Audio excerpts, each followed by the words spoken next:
Grab your collected works of Robert E. Howard, Wargamers, because today we are playing one of the finest print-and-play solitaire hex and counter war games ever put to printer, Barbarian prints. I have a little 15mm figure. It didn't come with a game. I believe it is a Splintered Light figure. We're going to use him as my pawn. We're not going to waste any time. We're going to dive right in. Let me read you the introduction. Evil events have overtaken your Northlands kingdom. Your father, the old king, is dead, assassinated by rivals to the throne. Usurpers now hold the palace with their mercenary royal guard. I'm not going to make any references to current events. Not going to do it. You have escaped and must collect 500 gold pieces to raise a force to smash them and retake your heritage. Furthermore, the usurpers have powerful friends overseas. Not going to do it. If you can't return to take them out in 10 weeks, their allies will arm, and you will lose your kingdom forever. Flip to Rule 202 to determine your starting attributes, and then kick it on back here. Just so you know, got a little map. We're going to start on the north side. Got a little roster sheet for keeping track of my boy. You begin play as Cal Arath, rightful heir to the throne of the Northlands kingdom.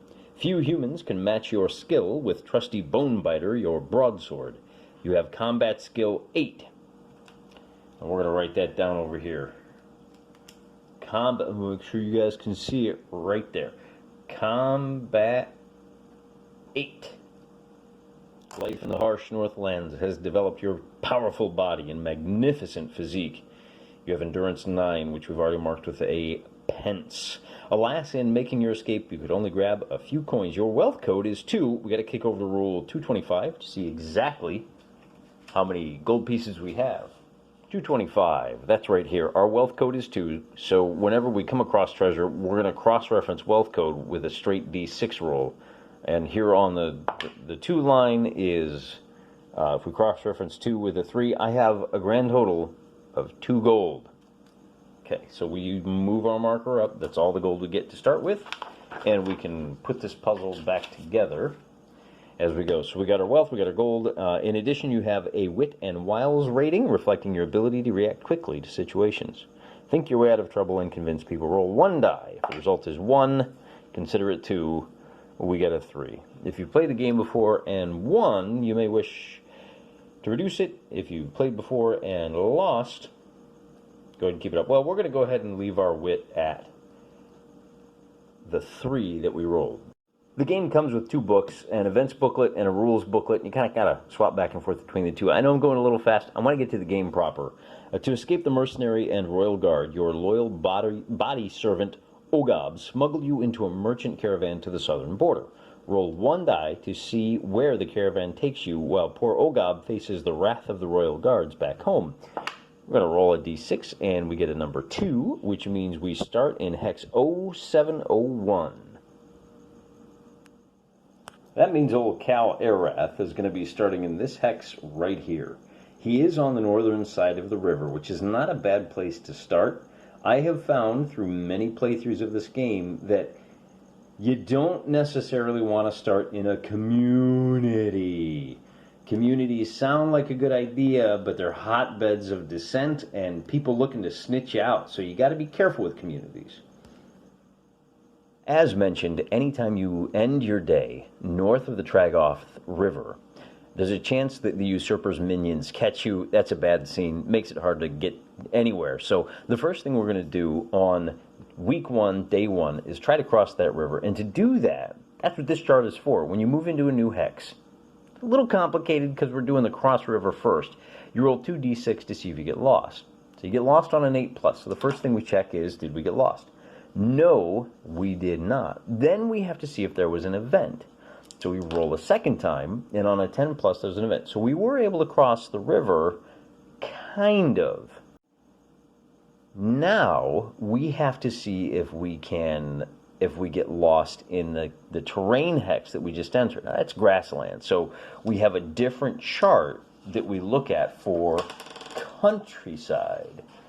And it's a little harder to get lost, but a little more likely that we encounter an event. So we're going to roll first to see if we get lost. We do not.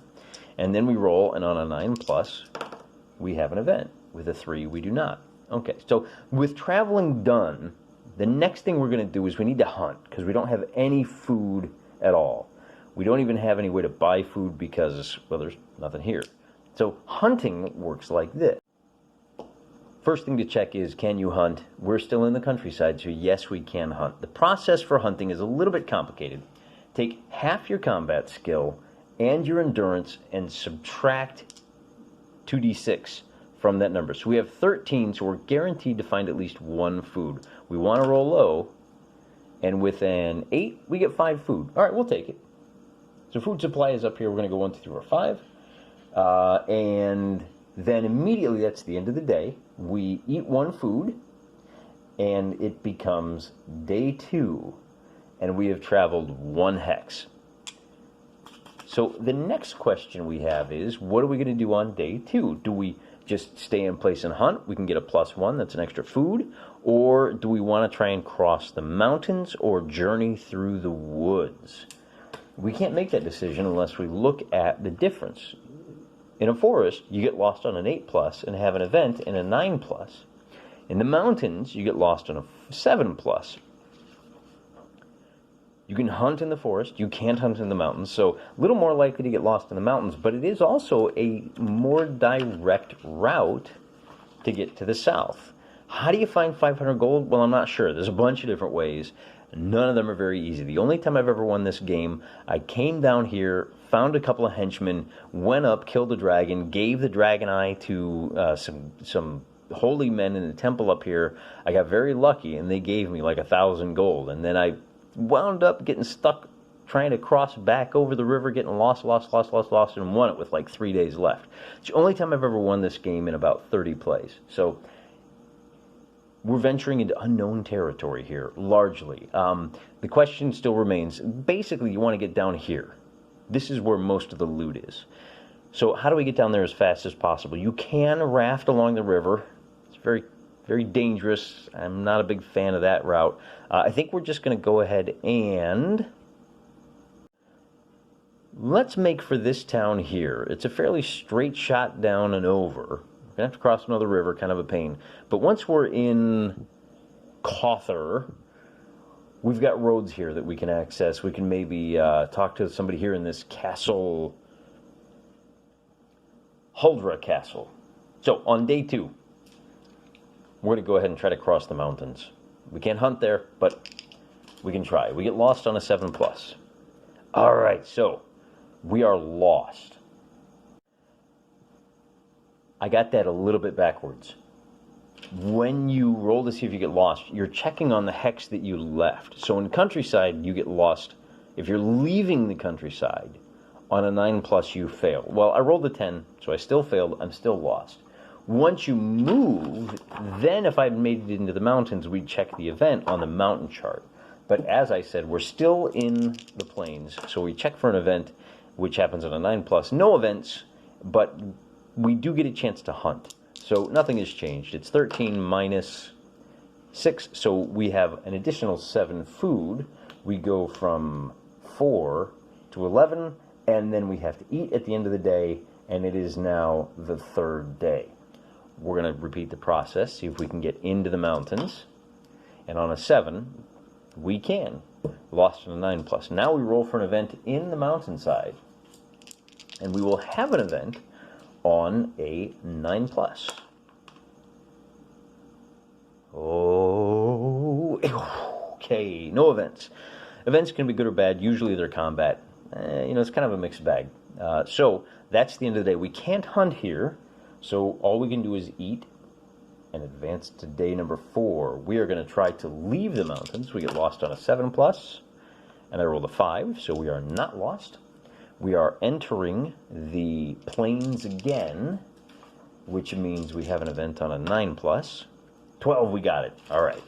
So the next thing we have to do is roll 2d6. I should be using different colors here. So green is going to be for the row, and yellow will be for the column. 2-2. Well, it didn't really matter, did it?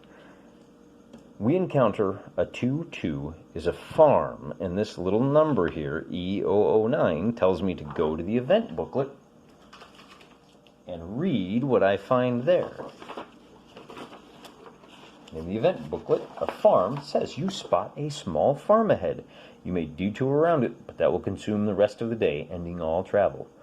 Alternately, you can go up to it. If you approach, you must decide whether to make it a friendly approach or a raid.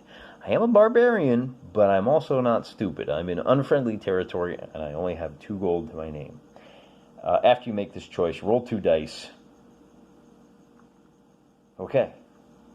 So, we're going to make a friendly approach. Roll 2 dice. On a 5, go to event E014. And on 014, it is a hostile Reaver clan. Roll 1 die and add 2 for the number of clan members. 5 of them. Their leader is combat skill 5, endurance 5, wealth 10. Ooh. If the clan equals or outnumbers your party, they will attempt a surprise attack. See Rule 307. That rule says that I'm attacked. Characters encountered strike first in combat against your party. I don't have a party yet. I haven't made any friends. So, I'm being attacked by 5 people right now. So here are the 5 Reavers and their combat skills. That's going to be the important one. They're going to roll, now because I have a combat skill of 8 and he's got a combat skill of 5, he's going to roll 2d6 and subtract 3. It's the difference, the striker minus the strikee. So roll, subtract 3, we get a 7, and you compare it to this little chart here, and there's nothing happens, okay? If you don't see the number of wounds, nothing happens. Okay, cool. So we survived the first one. Now these guys are all going to wind up having a -4 to their roll. So that's a 0, which is nothing.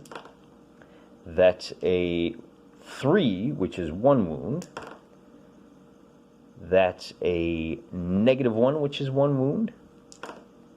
And that is a 4, which is nothing. So I have taken 2 wounds, my endurance goes down to 7, and now Amroth has a chance to strike back, or, because he's not stupid, he also has a chance to escape.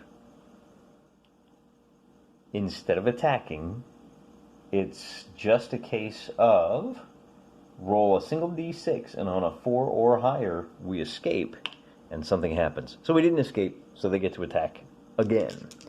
So, once more, at -3, we get a 2, which does nothing. Now -4, a 4 is nothing. A 3 is 1 wound. A 5 is 1 wound. And a 7 is nothing. So 2 more wounds. I'm down to an endurance of 5. Once again, Cal is going to exercise the better part of valor, and on a 4, he escapes. Now he escapes to a random hex. So we're going to roll a d6, and it's going to go 1, 2, 3, 4, 5, 6 for the direction that he flees. So he flees back into the mountains. He must have found a little farm nestled into the bottom of the valley, and now he's run right back up the valley.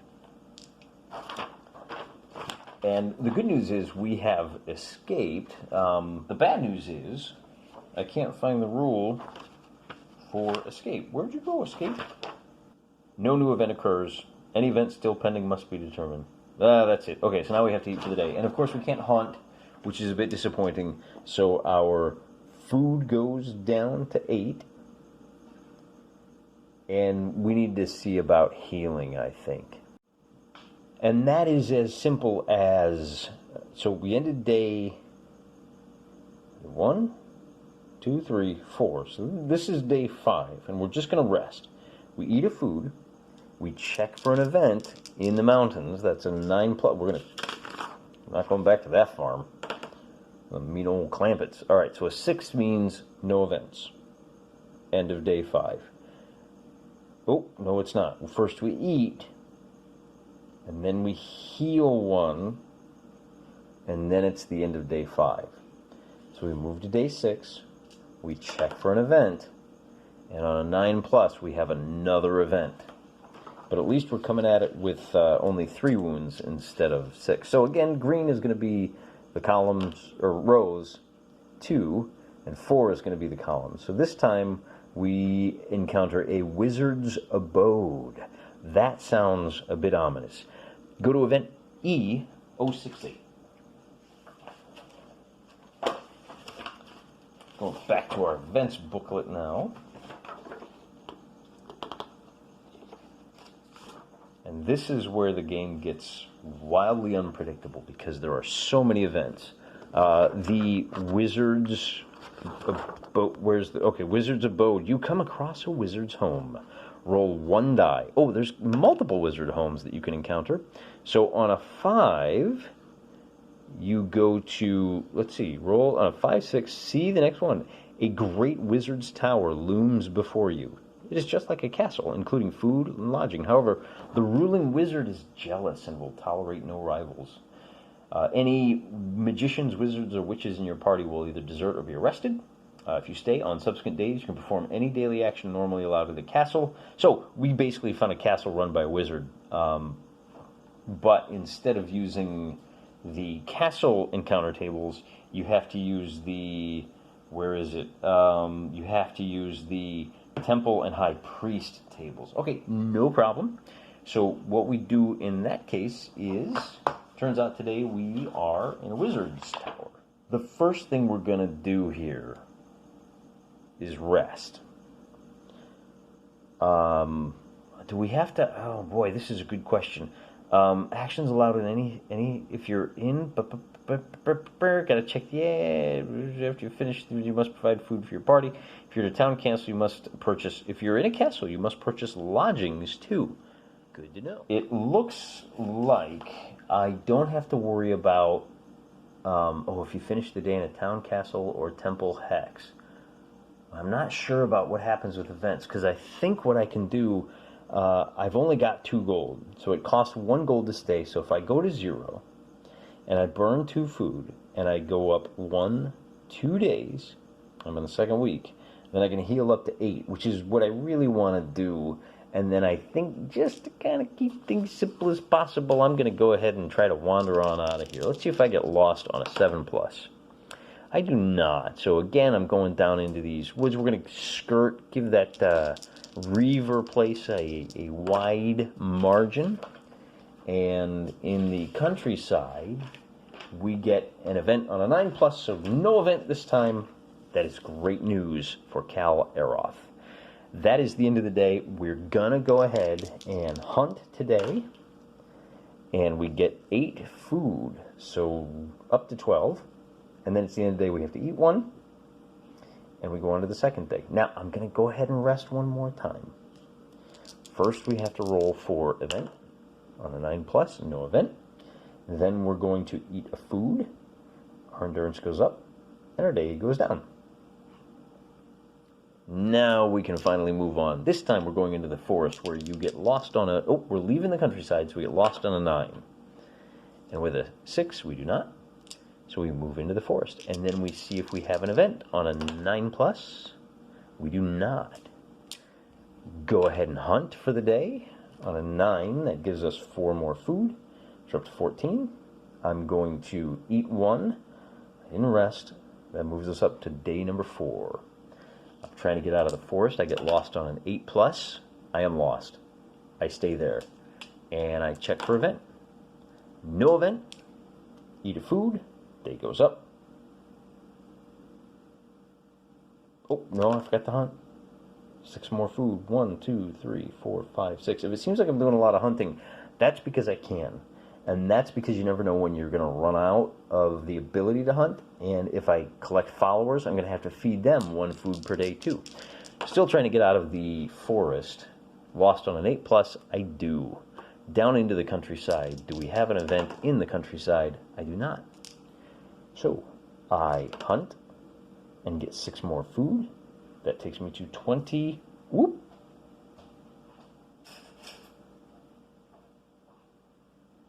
25. So it's a bit of a weird game. There are times where you want events and times where you don't. What did I do? I hunted, I ate, and my day went up. Moving into this countryside, I'm lost. So I have to check for event, and I do not get an event. I need a 9+ there. I'm going to hunt, and I find a whopping 11. Oh, that's not a bad roll, so I can just go up. I'm at 24, and I go up to 35. 20. I need another penny. Oh my gosh. No, I don't. I can just go 15. There we go. 35. And day goes up to 7. So we're already 20% of the way into this game, and we've only managed to travel 1, 2, 3, 4, 5 hexes. Not doing so great. Trying to move out of the countryside. Get lost? I do not, so I move one more space. Check for events. Nothing happens. Check for hunting. Only one today, and then I immediately eat it. And we're on to the 3rd week, day 1. Remember, crossing rivers is a little complicated. First, I have to see if I get lost crossing the river, which I do not. Then I have to see if I get lost in this hex, which I do not. Oh, I got to check for an event on that river crossing too. Nothing doing, and then I have to check for an event in this hex. And on an 11, we have another event in the countryside. Green goes up and down, yellow goes across. So 5-2, gateway to darkness. Oh, now that sounds interesting. I've never encountered the gateway to darkness. Let's check it out. Event 046.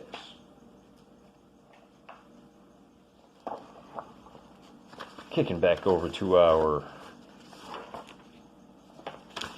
event book. You have found one of the dreaded black portals. Any follower in your party who journeyed... I don't have any of those. If you can't recognize it or decide not to use it, this event ends. Wow, exciting stuff. Alright.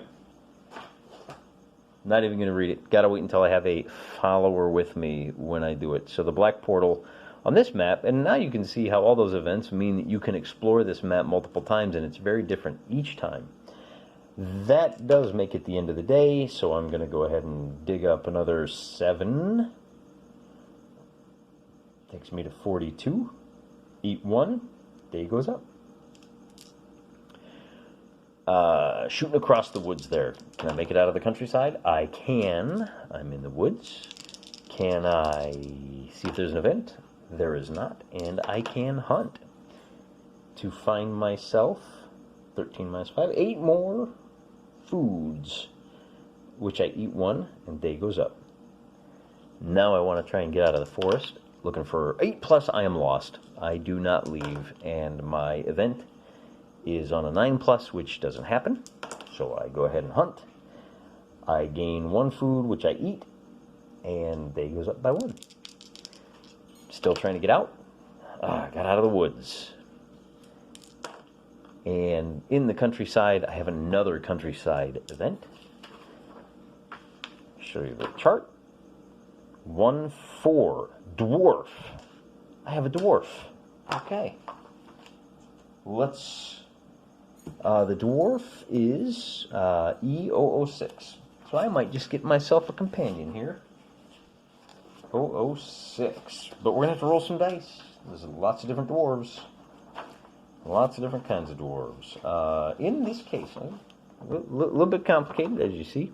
You encounter a dwarf warrior with combat skill 6, endurance 7. We'll get to that in a second. Select one of the 3 options below. Talk, evade, or fight. Well, let's talk to the guy. We're kind of new in town. Then, before rolling a die to decide, first roll 1 die to see if he is alone or accompanied by friends. So on a 1, 2, 3, he's alone. He has 1 friend with him with this stat line. Okay. Then we roll, let's see.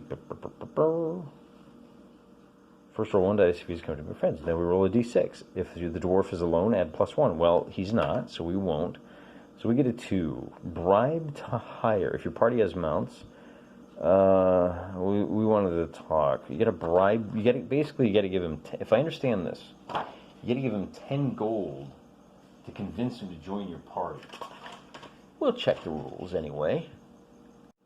The characters have a nasty look, but if you pay the amount of gold indicated, they will pass your party. And the event will end. Really? R322, yeah.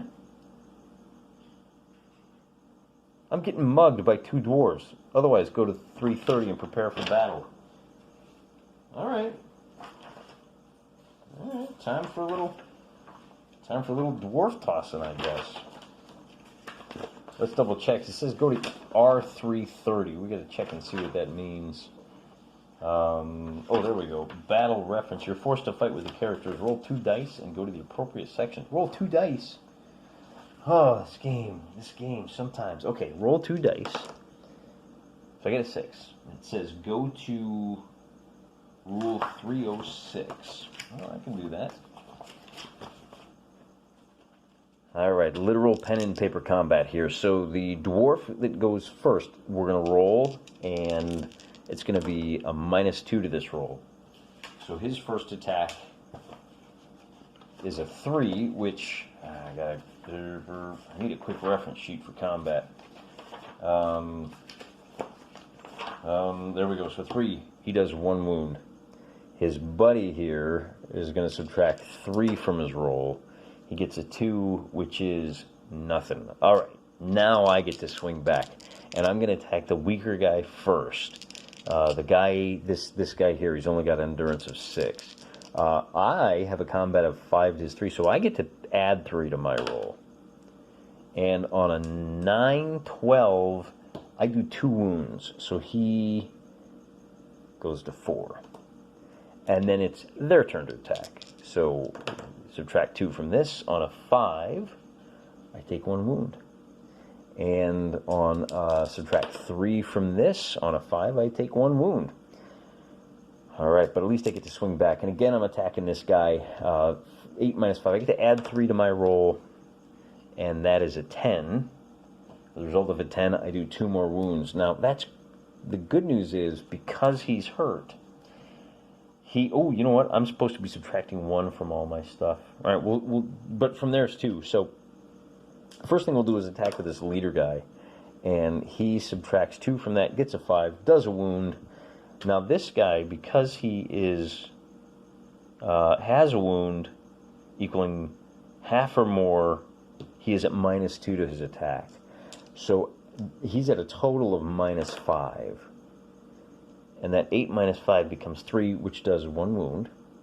Now, on my attack, because I've taken so much damage, I am also at -2. But because I'm attacking a guy who's so damaged, I have a +2, so I'm just even Stevens. Well, not quite. I still get the -3, or the +3. So that becomes an 11, and I do still manage to do 1 wound to this guy. He subtracts 2 from his dice. He gets a 5. I'm down to 3. Oh, it's getting tight. And then he is going to be at evens. He's still at a -3. So 1 is no wounds. All right, let's see if I can kill this dwarf's helper. I am at evens, but I do get my combat differential of +3, so that 8 becomes an 11. I do 1 wound, and I at least manage to kill that dwarf. He attacks me at a -2. A 7 does nothing. All right, so there's a chance here. Now, I'm at -2. I'm at +2, -2. This is just a straight roll for me this time. I roll a 5, which does 1 wound. Okay, so that kind of helps me a little bit, because now he's at -1, -3 altogether. And that 9 is going to become a 6, which is a whiff. I am at +2, -1, -2, so I'm still at evens. And that 7 is a whiff. 4 is a whiff. 6 is... Oh, because he has 1 wound. Nope, that's it. It's a whiff. He rolls a whiff. We're really looking for odd numbers. I roll a whiff. He rolls a 7, which is nothing. And I roll a 5, which is another wound. I wonder if I should think about escaping. I don't know, I'm at 3. I don't think so. 10 is, oh, I spoke too soon. Let me double check. He is at -1. So his combat skill now is, let's just make that a 5, okay? Mine's a 6. It's +1. He's at a -1. That's a 9. So he is at a -1 now. Whereas I'm at an even. And that 8 means I do 1 more wound to him. So he's to 4. And then he's at -1. 11 is 1 wound to me. And I get a 5 +3. That's an 8. No, that's a 6. That's nothing. He gets a 9. That's an 8. I'm unconscious. That's the game over. I died. I got killed by 2 dwarves. Well, I got killed by 1 dwarf, actually. I think that was kind of a fair fight. Probably should have evaded. I have enough food. It was probably a mistake to do that fight. But I wanted to show you how combat works and exactly how tough this game is. Probably would have made a liar out of me if I had won it on the first play. There you go. Character death is a very real possibility. I'm not even going to bother checking the rules. I'm unconscious. The game, there may be a thing that they leave you for dead and you can come back from it, but let's be honest, these are pretty unsavory looking dwarves. They're mad that I didn't have any loot for them, so they're probably going to take all my food. But just for the sake of educational purposes, let's go ahead and take a look at what would have happened if I had won. I mean, that fight is a little more winnable than you think.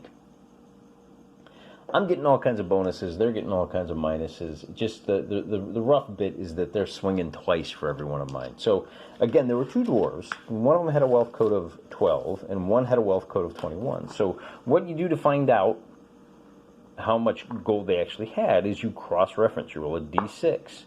And on a 3, that guy with the 12, he had 11 gold plus A.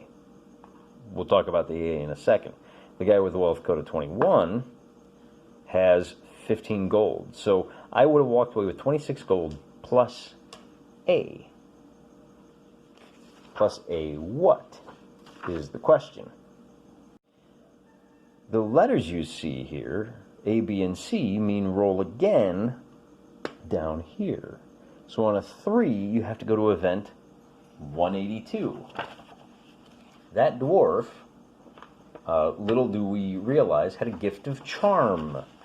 A small item of no value, but with a magic aura. You can give it to any character, and you can then roll a second and a third time. It's basically re-roll on your reaction checks. Once given away, the gift is gone. Unless the receiver later fights you in combat and you kill him, then you can recover the gift. Okay, but that's besides the point. So down here, you have an additional 18 magic items that unlock abilities and powers later on, and some of them work really well at a castle. They'll help you get, I've even had a game situation where the king liked me so much he gave me an escort who took me all the way back. I think they rode with me all the way down to here, or was it up here? And I didn't have to worry about any bandits or anything because I had like 10 guys with me. So really intricate game with a lot of interlocking pieces that fit together in some unusual ways. I'm going to call it quits here. Probably break this out again sometime in the future and play through it again and see if we can get old Cal Arath a little closer to 500 gold than 0. Until next time, I'm praying for you.